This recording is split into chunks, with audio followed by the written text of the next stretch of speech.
Hello everyone, আসসালামু আলাইকুম। আজকে আরেকটি নতুন মিনি ব্লগ নিয়ে চলে এসেছি। তো এটা হচ্ছে রমজানে আমরা কি করলাম সারাদিন, ওইটাই থাকবে এই ভিডিওতে।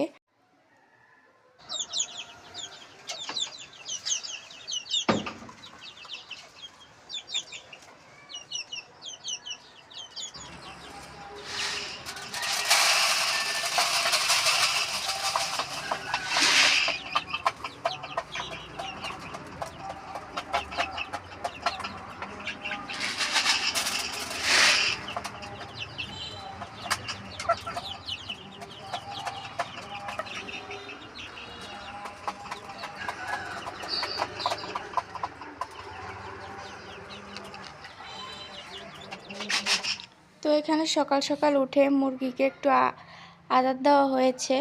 তারপরে এখানে আমরা বিকেলবেলা ইফতারের জন্য প্রস্তুতি নিতেছি। এখানে হচ্ছে পেঁয়াজু ভাজা হয়েছে, তারপরে এখানে বেগুনি, আলুর চপ এগুলো ভাজা হবে। আর আপনারা কীরকম ধরনের ব্লগ চান অবশ্যই কমেন্টে বলে যাবেন। অ্যান্ড আপনাদের রমজান মাস কেমন কাটে অবশ্যই কমেন্টে বলে যাবেন। আর আমাদের ভিডিওগুলো ভালো লাগলে অবশ্যই লাইক, কমেন্ট, শেয়ার এবং সাবস্ক্রাইব করে দিবেন চ্যানেলটাকে। তো এখানে প্রথমে ভাজা পোড়া আইটেম করা হচ্ছে। এখানে এখন আলুর চপ বানানো হচ্ছে, পেঁয়াজু আর বেগুনও বানানো হয়ে গিয়েছে। আপনারা ইফতারিতে কি করলেন অবশ্যই কমেন্টে বলবেন। সবাইকে রমাদান মোবারক জানাই।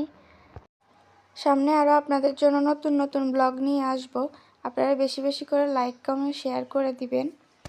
তো এই যে দেখুন আমাদের আলুর চপ ভাজাও হয়ে গিয়েছে।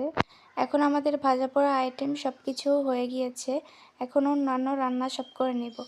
ইফতারের সময় হয়ে গিয়েছে। এখানে ইফতারের মধ্যে আমাদের জন্য খেজুর নিয়ে নিতেছি। এটা ছাড়া তো ইফতার একদমই ইনকমপ্লিট। আর এগুলো হচ্ছে ভাজা পোড়া আইটেম। তারপরে হচ্ছে ইফতারি রেডি করে নিতেছি। ইফতারের বেশি টাইম আর নেই। তো এখানে হচ্ছে ছোলা বুট ভাজা হয়েছে, আর এখানে সব সালাদ কেটে রেখেছি। এখন খেজুর, কমলা, কিছু ফ্রুট আর বুরিন্দা নিয়েছি। আপনাদের কাছে বুরিন্দা কেমন লাগে অবশ্যই কমেন্টে বলে যাবেন। আর এখন হচ্ছে মুড়ি মাখানো হবে। তো এখন ইফতারি আর বেশি টাইম নেই। এখন আমরা সবাই মিলে ইফতারি করব। আপনাদের মুড়ি মাখা কেমন লাগে? আমার তো অনেক বেশি মজা লাগে।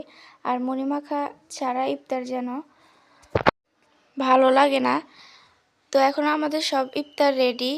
আর মিষ্টির মধ্যে এখানে আমাদের সেমাইও বানানো হয়েছে। তো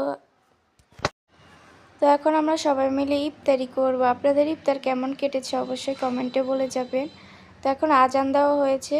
প্রথমে বিসমিল্লাহ পড়ে খেজুর খেয়ে নিলাম, তারপরে শরবত, এবং রাতের খাবারে ছিল পোলাও আর দেশি মোরগের মাংস। এটা লাল লাল করে রান্না করা হয়েছে, অনেক বেশি মজা হয়েছে।